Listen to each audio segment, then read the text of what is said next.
Capítulo 1. La mansión de los secretos, Little Rock, Arkansas. Un lugar donde el sur de Estados Unidos muestra su cara más amable. Jardines perfectamente cortados, porches amplios, té helado y sonrisas hospitalarias. Pero en el código postal de los ricos, las sonrisas suelen esconder colmillos. Y nadie tenía una sonrisa más brillante, ni una cuenta bancaria más envidiada que Janie Ballard. Janie lo tenía todo. A sus 60 años, era la imagen del éxito. Joyas de oro macizo, pelucas perfectamente peinadas, ropa de diseñador y una personalidad arrolladora. Era una mujer que no pedía permiso. Era dueña de su dinero, de su casa y, creía ella, de su destino. Pero el dinero tiene un olor particular. Atrae a los tiburones. Incluso si los tiburones viven bajo tu mismo techo. Era la mañana del 12 de septiembre de 2003. El aire estaba cargado, húmedo, típico del final del verano en Arkansas. La casa de los Ballard se alzaba imponente, una fortaleza de ladrillo y columnas blancas. Debería haber sido el lugar más seguro del mundo. A las 8 de la mañana, el silencio en la casa era absoluto, demasiado absoluto. La empleada doméstica llegó puntual. Aparcó su coche viejo lejos de la entrada principal, como dictaban las normas invisibles de la clase social. Sacó sus llaves. El tintineo del metal rompió la quietud del vecindario.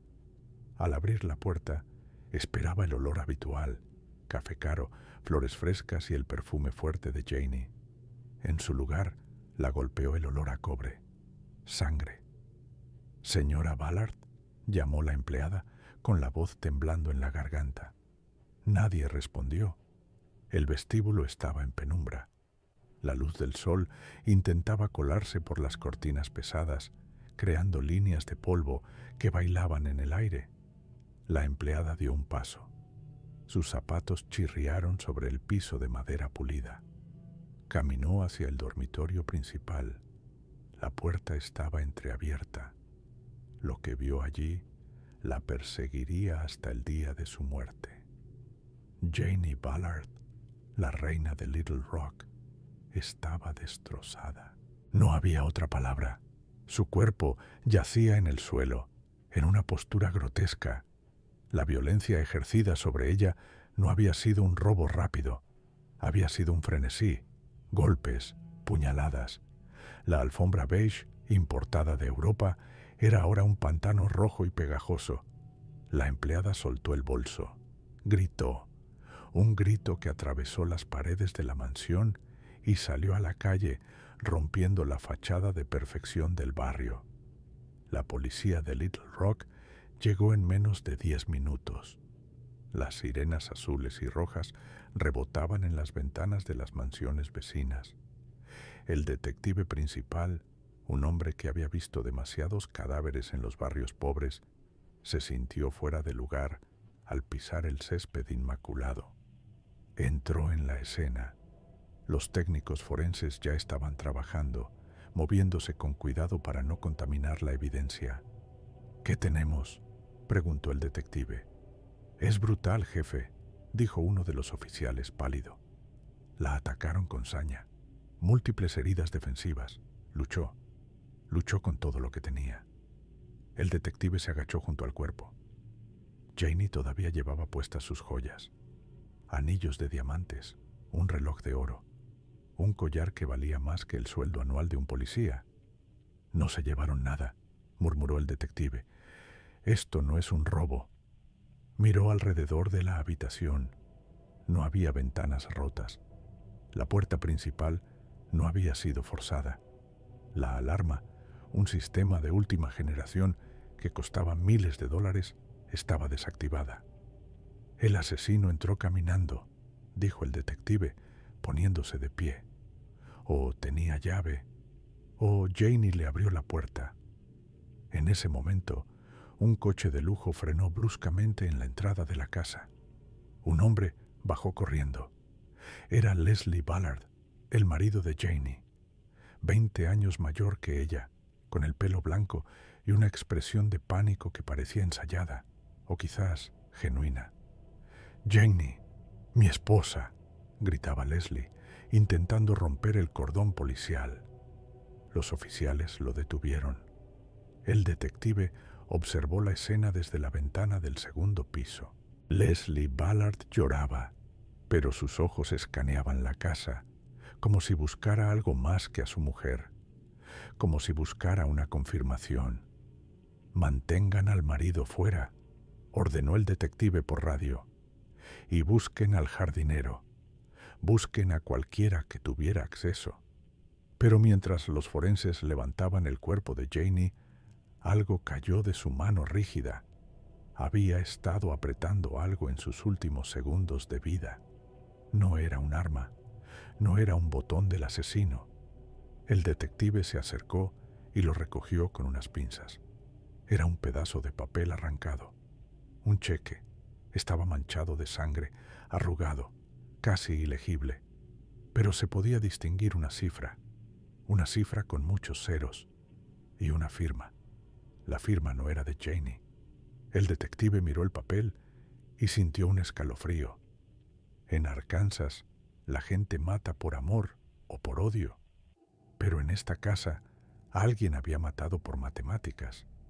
Justo entonces, el teléfono de la casa, un aparato antiguo en la mesita de noche junto a la mancha de sangre, empezó a sonar. Ring. Nadie contestó. Ring. El detective miró el identificador de llamadas. No era un número local. ¿Quién llama a una mujer muerta 5 minutos después de que llegue la policía?, se preguntó en voz alta. El amor al dinero acababa de cobrarse su primera cuota, pero el precio final iba a ser mucho, mucho más alto. Crabre, capítulo 2. La hija pródiga. La sala de estar de los Ballard parecía un museo. Muebles victorianos, porcelana china detrás de vitrinas de cristal y retratos al óleo de antepasados que parecían juzgar a los vivos. En medio de ese lujo silencioso, el detective se sentó frente a Leslie Ballard, el viudo. El anciano temblaba. Sostenía un vaso de whisky con ambas manos, haciendo tintinear el hielo contra el cristal. ¿Tenía enemigos su esposa, señor Ballard?, preguntó el detective, observando cada microexpresión. Leslie negó con la cabeza, con la mirada perdida en la alfombra persa. Janie era fuerte, tenía carácter, pero enemigos no. Todos la respetaban.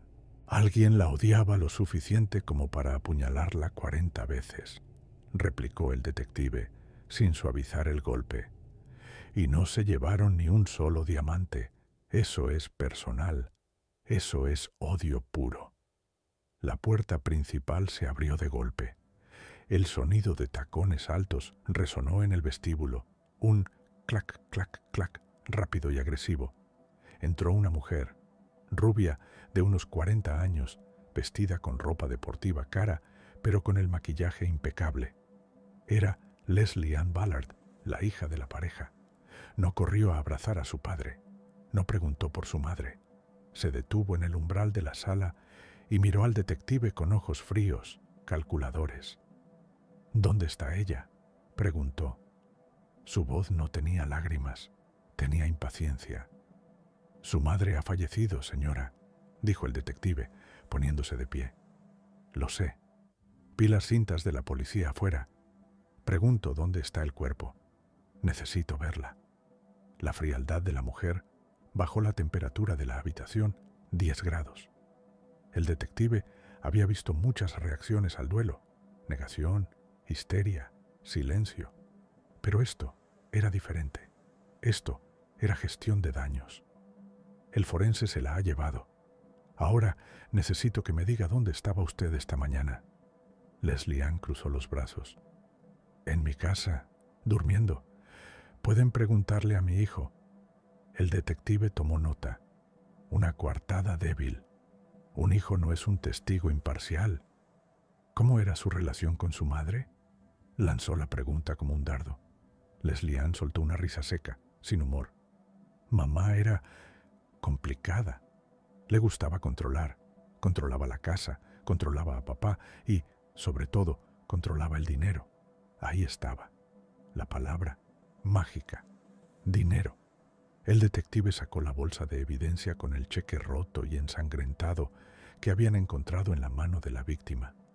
Lo puso sobre la mesa de centro, frente a ellos. Encontramos esto en su mano. Parece que hubo una discusión financiera justo antes de que la mataran. Leslie Ann miró el papel manchado de sangre. Por una fracción de segundo, su máscara de hielo se agrietó. Sus pupilas se dilataron. Miedo. No sé qué es eso, dijo rápidamente. Demasiado rápido. Parece un cheque, insistió el detective. Y aunque está roto, el laboratorio recuperará la escritura. ¿Qué cree que encontraremos, Leslie Ann? ¿Su nombre? El padre, Leslie, levantó la vista del vaso de whisky. Miró a su hija con una expresión indescifrable. No era amor, era sospecha. Janie iba a ir al banco hoy, murmuró el anciano. Dijo que iba a hacer cambios en el fideicomiso. Leslie Ann se tensó como un cable de acero a punto de romperse. Papá está confundido, interrumpió ella. Mamá siempre amenazaba con cosas así. Era su forma de manipularnos. El detective sintió la tensión eléctrica en el aire. Esta no era una familia feliz. Era un nido de víboras donde Janie Ballard había sido la encantadora, hasta que las víboras crecieron demasiado. En ese momento, la radio del detective sonó. Era su compañero, que estaba revisando el perímetro exterior. Jefe, tienes que ver esto. Encontramos algo en el jardín trasero, cerca de la cerca que da al callejón. El detective dejó a padre e hija en un silencio incómodo y salió al jardín. El sol de mediodía quemaba el césped perfectamente cuidado. Su compañero estaba agachado junto a unos arbustos de rosas. Señaló el suelo blando. Había huellas de botas grandes, pesadas.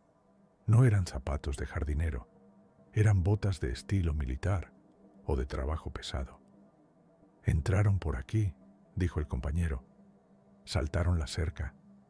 Evitaron las cámaras de seguridad de la entrada. Sabían exactamente dónde estaban los puntos ciegos. Alguien les dio un mapa, murmuró el detective. Siguieron el rastro de las huellas hacia el callejón trasero. Allí, en el barro seco, había marcas de neumáticos. Un coche había estado esperando, pero lo más inquietante estaba enganchado en una de las espinas de los rosales. Un pequeño trozo de tela de camuflaje. El detective lo metió en una bolsa. Esto no fue un crimen pasional espontáneo, dijo. Fue un encargo. Alguien contrató a un profesional o a alguien que se cree un profesional. Volvió a entrar en la casa. Leslie Ann estaba hablando por su teléfono móvil en un rincón, susurrando furiosamente. Al ver entrar al detective, colgó de golpe. «Tengo que irme», dijo ella. «Tengo que organizar cosas». «Nadie se va», ordenó el detective, bloqueando el paso. «Acabamos de encontrar pruebas de que el asesino conocía el diseño de seguridad de la casa. Solo 3 personas tenían esa información. Janie, su padre, y usted». Leslie Ann lo miró con desdén. «¿Me está acusando? ¿A mí? Soy una Ballard. Nosotros no matamos gente, contratamos abogados. A veces la línea entre un abogado y un sicario es muy delgada cuando hay millones en juego», respondió el detective. El teléfono de Leslie Ann volvió a sonar. Esta vez, el detective vio el nombre en la pantalla antes de que ella pudiera esconderlo. No era un nombre, era un apodo. Mike el Mago. «Conteste», dijo el detective. «Póngalo en altavoz». Leslie Ann dudó. Su mano temblaba ligeramente. Es mi entrenador personal. Conteste». Ella presionó el botón verde. «¿Leslie?». dijo una voz masculina ronca y agitada al otro lado. ¿Ya está hecho? ¿Encontraron el cheque? Te dije que no dejaras nada escrito, maldita sea. El color desapareció del rostro de Leslie Ann. El detective sonrió, pero era una sonrisa de lobo. Parece que su entrenador está muy preocupado por la contabilidad, señora Ballard. Leslie Ann intentó colgar, pero el detective le arrebató el teléfono. ¿Quién es Mike?, preguntó el detective a la línea abierta. Hubo un silencio al otro lado. Luego, un clic. La llamada se cortó, pero ya era tarde. El hilo suelto había aparecido, y al tirar de él, toda la fachada de la alta sociedad de Little Rock estaba a punto de desmoronarse. El detective miró a la hija. Creo que vamos a tener una larga conversación en la comisaría, Leslie Ann, y le sugiero que empiece a pensar en qué va a decir, porque Mike el mago acaba de ponerle la soga al cuello. De repente, se escuchó un ruido sordo proveniente del piso de arriba, un golpe seco, como un cuerpo cayendo. El detective miró al techo. El padre, Leslie Ballard, había subido al dormitorio hace unos minutos para descansar. ¡Mierda!, gritó el detective, subiendo las escaleras de dos en dos. Empujó la puerta del dormitorio de invitados. Leslie Ballard estaba en el suelo, con la cara morada, llevándose las manos al cuello. Junto a él, una botella de agua abierta rodaba por la alfombra, derramando el líquido. No era un ataque al corazón. Se estaba asfixiando. Alguien había entrado en la casa. Alguien seguía en la casa. O alguien le había dado algo antes de irse. El asesino no había terminado con Janie. Quería la herencia completa. Capítulo 3. La carnicería en video. El caos estalló en la habitación de invitados. El detective se lanzó sobre Leslie Ballard, el anciano que se retorcía en el suelo como un pez fuera del agua. Su rostro estaba cambiando de rojo a un azul cianótico aterrador. «Necesito un médico aquí arriba, ahora», rugió el detective por la radio. Metió 2 dedos en la garganta del anciano buscando una obstrucción. Nada. Las vías respiratorias estaban despejadas, pero se estaban cerrando. No era comida, era una reacción química. El detective acercó su nariz a la boca del hombre. Un olor dulce y repugnante. No a almendras, sino a anticongelante. «¡Lo han envenenado!», gritó. «Traigan el equipo de toxicología». Miró hacia la puerta. Leslie Ann seguía allí de pie. No se había movido ni un centímetro para ayudar a su padre. Observaba la escena con una fascinación mórbida, fría, como si estuviera viendo un documental de naturaleza sobre una presa moribunda. «Usted», gruñó el detective, levantándose y sacando sus esposas. «Usted le dio esa botella». «Solo era agua», dijo ella, encogiéndose de hombros con una calma psicótica. «Papá tiene sed a menudo». El detective no esperó. La giró con brusquedad y le puso las esposas. El clic del metal resonó en el pasillo. «Leslie Ann Ballard queda detenida por intento de asesinato. Y creo que pronto añadiremos cargos por la muerte de su madre». Mientras los paramédicos se llevaban al padre en una camilla, luchando por cada bocanada de aire, la mansión Ballard se transformó en una zona de guerra forense. El detective tomó la botella de agua. En el fondo flotaba un residuo azulado, apenas visible si no se buscaba. Habían intentado borrar a toda la generación anterior en una sola mañana. La codicia no tenía paciencia. 1 hora después, en la sala de interrogatorios, Leslie Ann estaba sentada, pero su arrogancia empezaba a desmoronarse. Sin su teléfono, sin su abogado presente todavía, y con la imagen de su padre muriendo en su retina, la realidad empezaba a pesar. El detective entró, tiró una carpeta sobre la mesa. «Su padre está en coma», Mintió. El padre estaba estable, pero ella no necesitaba saberlo. Si muere, es la pena de muerte, Leslie. Arkansas no es amable con los parricidas. Ella tragó saliva. Quiero a mi abogado. Su abogado está en camino. Pero Mike el mago, no. El detective se inclinó sobre ella. Rastreamos el número. Mike no es un entrenador. Mike es un ex convicto con antecedentes por fraude y asalto. Y adivine qué encontramos en su coche, aparcado a 2 calles de su casa. Leslie Ann cerró los ojos.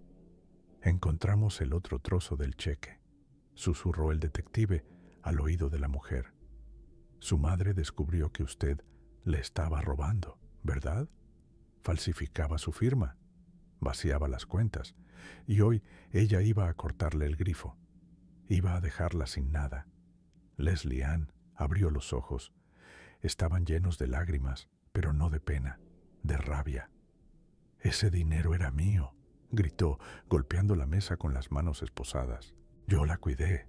Yo aguanté sus gritos, sus críticas. Ella gastaba miles en joyas mientras yo tenía que pedirle permiso para comprar gasolina. Era una bruja avariciosa, así que la mató. Yo no la toqué», escupió ella. «No, usted no se mancha las manos. Usted llamó a Mike». Y Mike trajo a los amigos del camuflaje.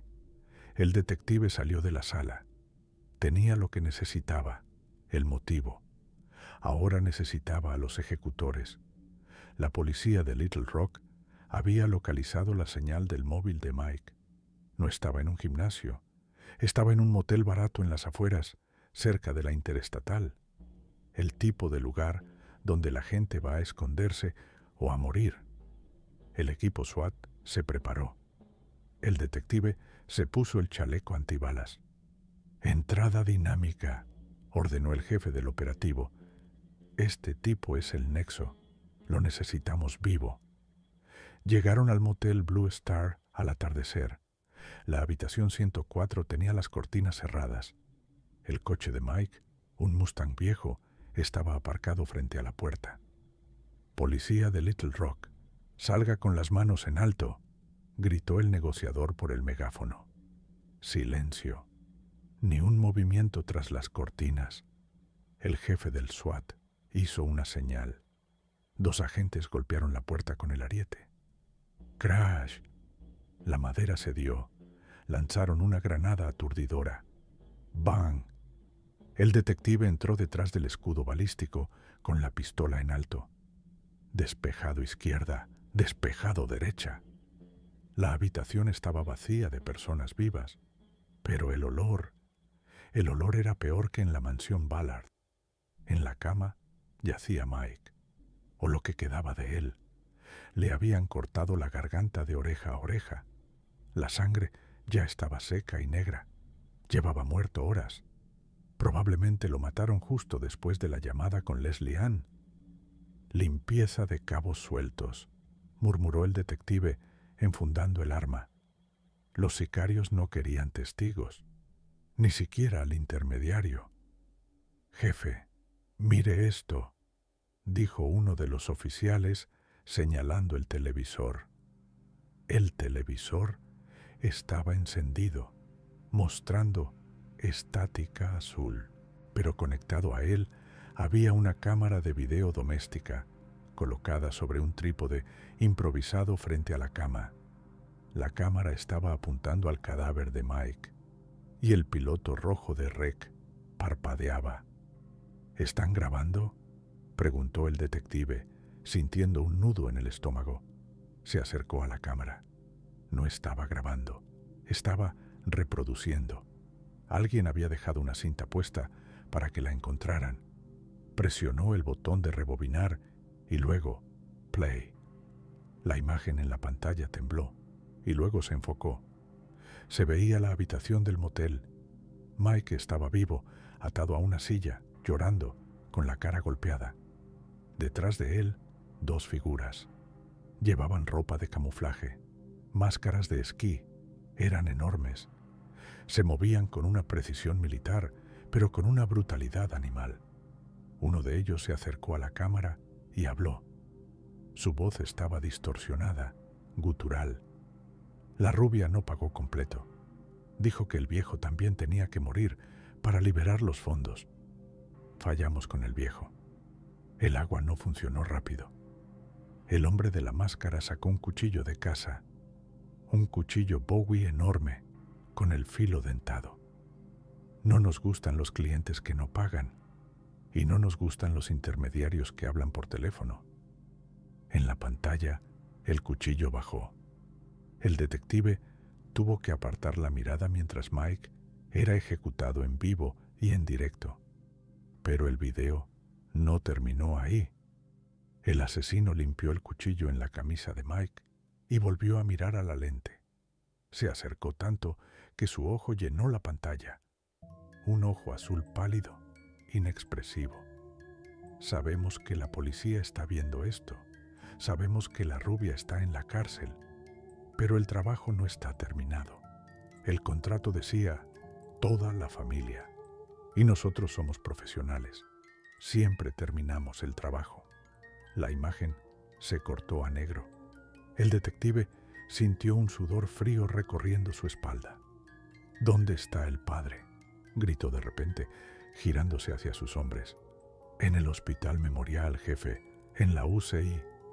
¿Quién está con él? 2 guardias de seguridad del hospital. No pusimos custodia policial porque pensamos que la amenaza era la hija. El detective corrió hacia la puerta empujando a los oficiales. Manden todas las unidades al hospital. Ahora, esos psicópatas no están huyendo. Están yendo a terminar el contrato. Mientras las sirenas volvían a aullar, desgarrando la noche, el detective sabía que llegaban tarde. Los asesinos del camuflaje tenían ventaja y tenían un código de honor retorcido: cobrar o matar. En el hospital memorial, en el piso 7, el ascensor se abrió con un timbre suave. 2 enfermeros empujaban una camilla vacía. Llevaban mascarillas quirúrgicas y gorros verdes, pero sus botas no eran de hospital, eran botas militares manchadas de barro seco. Caminaron por el pasillo silencioso hacia la habitación de Leslie Ballard. El guardia de seguridad levantó la vista de su revista. ¿A dónde van?, preguntó. Uno de los enfermeros sonrió debajo de la mascarilla. Traslado de urgencia, dijo con una voz tranquila. Vamos a la morgue. El guardia frunció el ceño. Pero el paciente está vivo.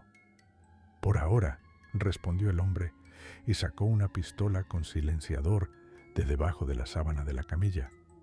Foot. El guardia cayó sobre su escritorio. La casa final había comenzado. Capítulo 4. Código azul. El hospital olía a desinfectante y a muerte inminente. En el piso 7, el silencio era una trampa. El guardia de seguridad yacía sobre su escritorio, con un agujero limpio en la sien y la sangre goteando sobre una revista de crucigramas. Los 2 hombres vestidos de enfermeros entraron en la habitación 712. Leslie Ballard, el patriarca, estaba conectado a un respirador. El monitor cardíaco marcaba un ritmo débil, pero constante. Bip, bip, bip. Era el único sonido en la penumbra. El falso enfermero más alto, el que tenía los ojos de hielo, se acercó a la cama. No miró al paciente con piedad. Lo miró como un mecánico mira un coche averiado que ya no vale la pena reparar. El contrato dice, sin testigos, susurró a su compañero. Sacó una jeringa del bolsillo de su bata. No contenía medicina, estaba llena de aire. Una inyección intravenosa de aire causaría una embolia fatal en segundos. Indetectable si no se busca. Limpio. Tomó la vía del suero en el brazo del anciano. En ese instante, la puerta del baño de la habitación se abrió. Una enfermera real, una mujer joven con una pila de toallas limpias, salió tarareando una canción. Se detuvo en seco. Los miró. Miró las botas militares llenas de barro bajo los pantalones de uniforme. Miró la pistola con silenciador sobre la mesita de noche. La enfermera abrió la boca para gritar. El segundo sicario se movió con una velocidad aterradora. Cruzó la habitación en 2 zancadas, un golpe seco, un crujido de vértebras. La enfermera cayó al suelo como una muñeca de trapo, con el cuello en un ángulo imposible. «¡Rápido!», gruñó el hombre de la jeringa. «¡Hazlo ya!». Pero antes de que pudiera inyectar el aire, el ascensor del pasillo se abrió con un sonido metálico. El detective salió corriendo, con el arma en la mano y el chaleco antibalas mal abrochado. Vio el puesto de seguridad vacío. Vio la sangre. «¡Policía! ¡Suelten las armas!», gritó, avanzando por el pasillo con la pistola apuntando al frente. Los sicarios escucharon el grito. El hombre de la jeringa maldijo. Guardó la inyección y sacó una pistola ametralladora compacta, una Uzi, de debajo de la bata médica. «Plan B», dijo con frialdad. Pateó la puerta de la habitación hacia afuera y abrió fuego a ciegas hacia el pasillo. «Rat-tat-tat-tat». Las balas destrozaron las luces del techo y los paneles de yeso. El detective se lanzó al suelo, deslizándose hacia una columna de hormigón mientras los proyectiles zumbaban sobre su cabeza como avispones furiosos.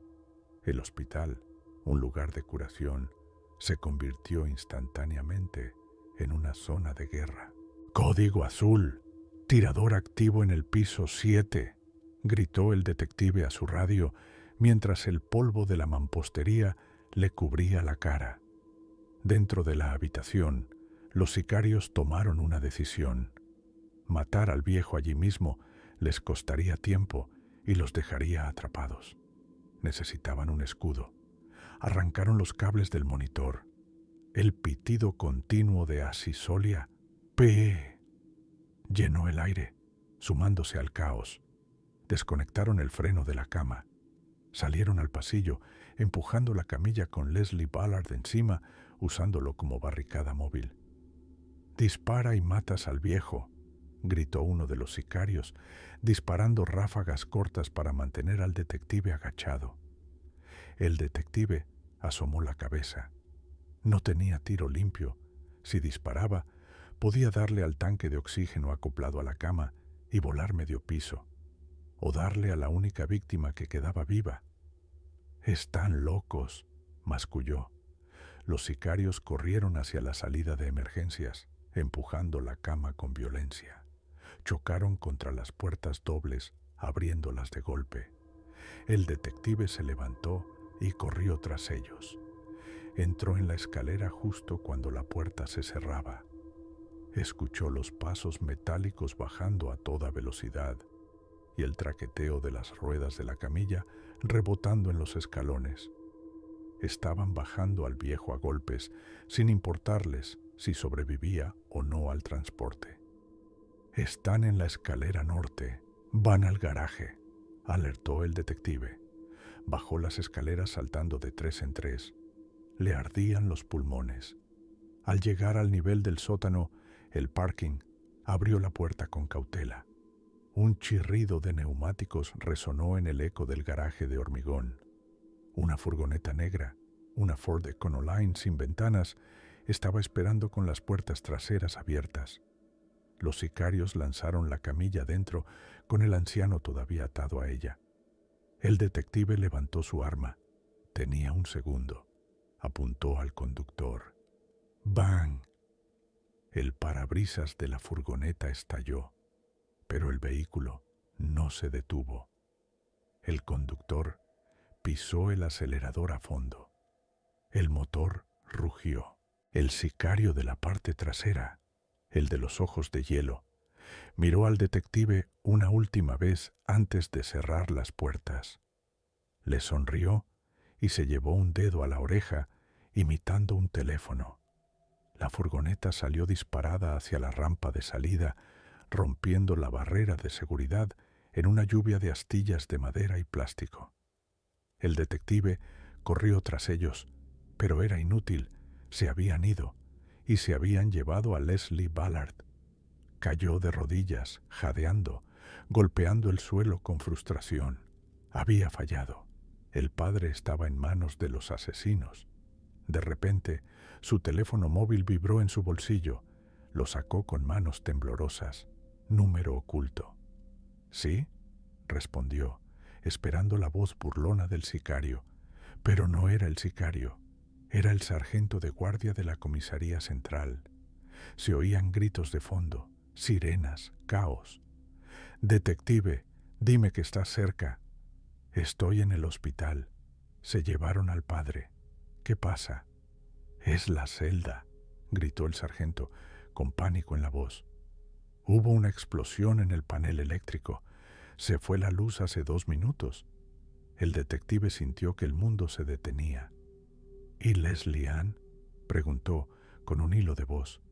«No está en su celda», respondió el sargento. «Alguien aprovechó el apagón. Entraron con máscaras de gas. Golpearon a 2 oficiales. ¿Se la llevaron?». «No».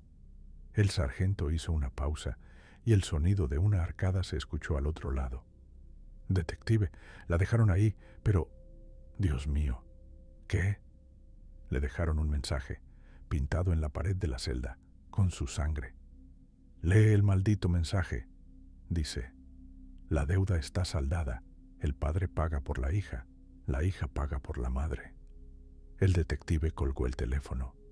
Miró hacia la rampa por donde había escapado la furgoneta. Lo entendió todo en un segundo de horror lúcido. No secuestraron al padre para pedir rescate, ni para matarlo en secreto. Se lo llevaron para torturarlo, para que les diera los códigos de las cuentas bancarias que Leslie Ann no tenía. Y a Leslie Ann la habían dejado viva en la celda, desangrándose o mutilada, para que supiera que su plan maestro no solo había fallado, sino que había condenado a su padre a una muerte lenta y agonizante a manos de los monstruos que ella misma había contratado. Mike, el mago, tenía razón. Siempre terminan el trabajo. El detective corrió hacia su coche patrulla. La noche en Little Rock acababa de volverse mucho más oscura. Henna, capítulo 5, el saldo final. La lluvia en Arkansas no limpia, solo embarra. Esa noche, una tormenta eléctrica había convertido los caminos de tierra roja en trampas mortales de lodo y desesperación. El detective conducía su patrulla al límite, golpeando el volante con el puño. Habían encontrado la furgoneta negra. No por suerte, sino porque los asesinos querían que la encontraran. El vehículo estaba abandonado en un camino rural, a 20 kilómetros del hospital, con las luces encendidas, apuntando hacia una estructura en ruinas, la vieja desmotadora de algodón de la familia Ballard. Un lugar olvidado, un monumento de óxido y madera podrida que pertenecía a la familia desde hacía 3 generaciones. El lugar donde empezó la fortuna y donde iba a terminar. El equipo SWAT rodeó el perímetro. Los relámpagos iluminaban la silueta esquelética de la fábrica, proyectando sombras largas y danzantes que parecían espectros esperando su turno. «Sin negociaciones», ordenó el detective por la radio, ajustándose el chaleco. «Si ven un arma, disparen. Si ven una sombra, disparen». El viento aullaba entre las láminas de metal sueltas del techo, creando un sonido similar al de 1000 cuchillos afilándose unos contra otros. El detective fue el primero en la puerta. Estaba abierta. Oscuridad total adentro. Encendieron las linternas tácticas. Los haces de luz blanca cortaron la negrura, revelando maquinaria antigua, cintas transportadoras cubiertas de polvo y nidos de ratas. El olor era una mezcla de aceite rancio, humedad y algo más reciente. Sangre fresca. Siguieron el rastro rojo por el suelo de hormigón, gota a gota, como migas de pan en un cuento de hadas macabro. «Arriba», susurró el líder del SWAT, señalando una escalera de metal que conducía a la oficina del capataz, una caja de cristal sucio que colgaba sobre la planta principal. Subieron en silencio. El detective sentía que su corazón golpeaba contra sus costillas como un pájaro enjaulado.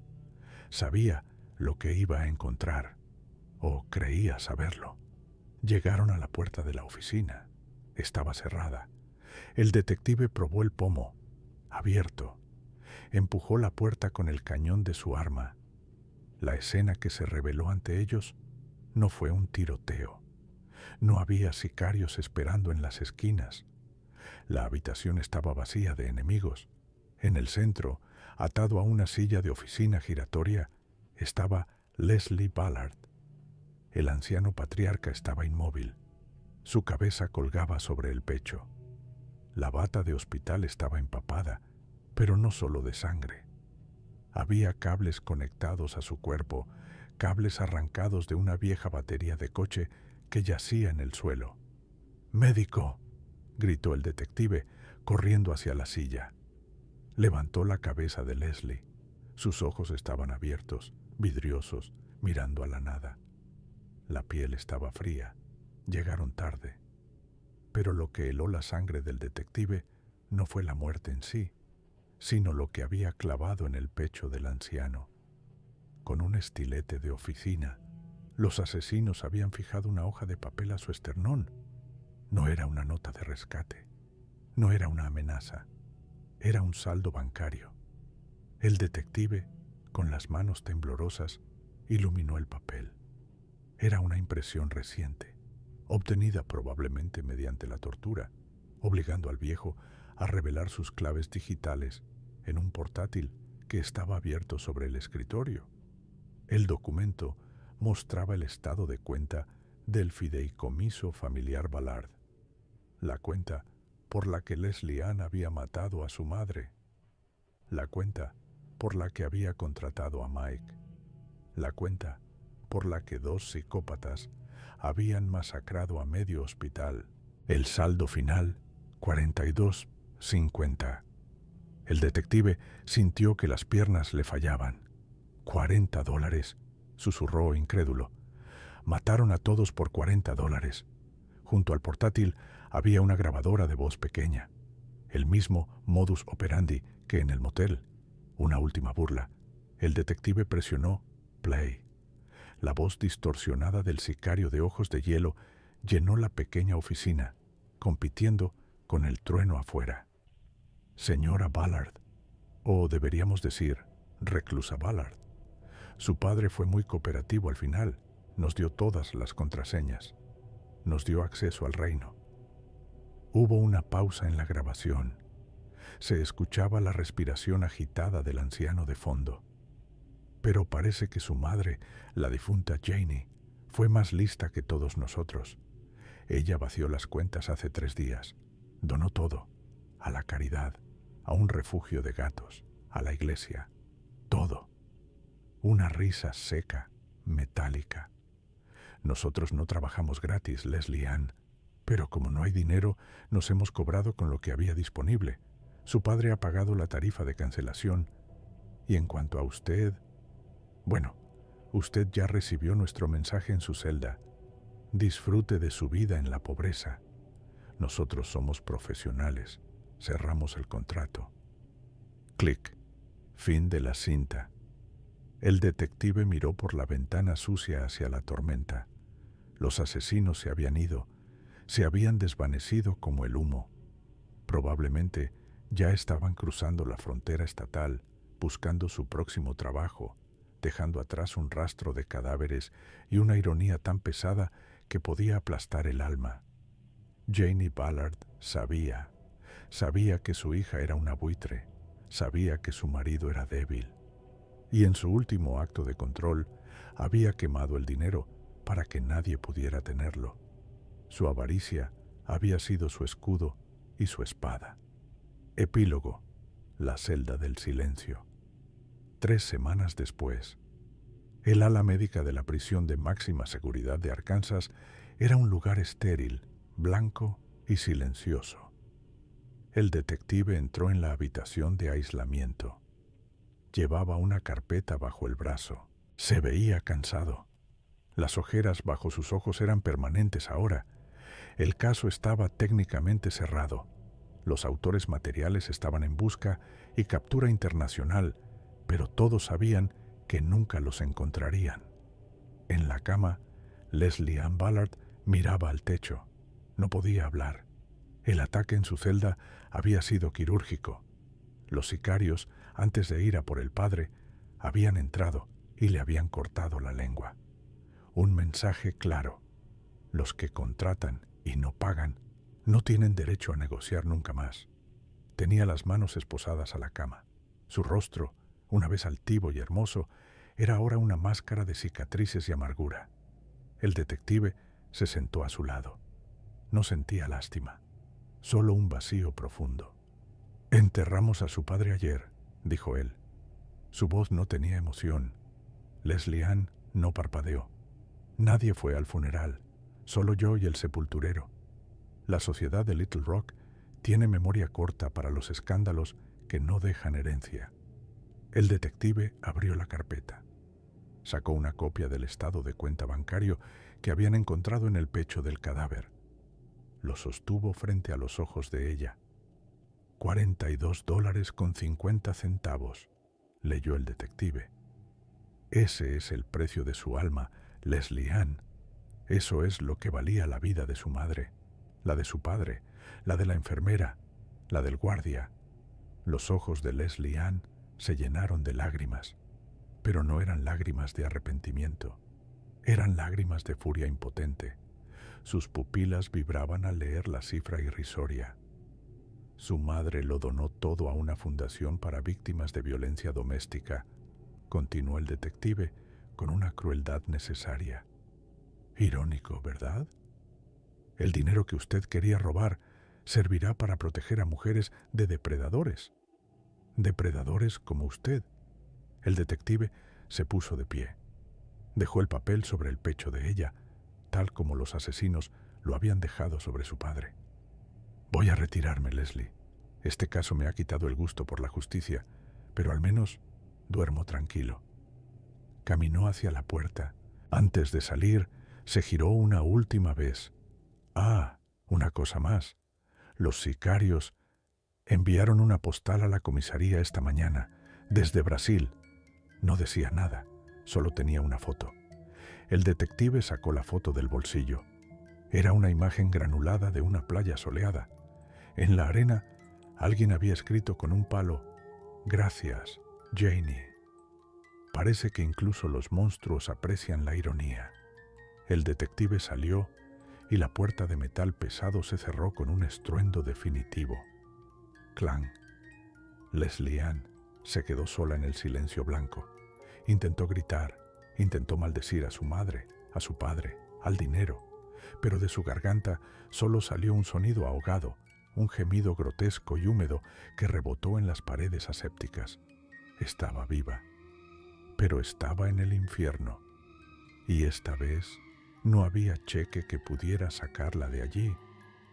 El amor al dinero es la raíz de todos los males, pero a veces la falta de dinero es la guadaña que corta la raíz.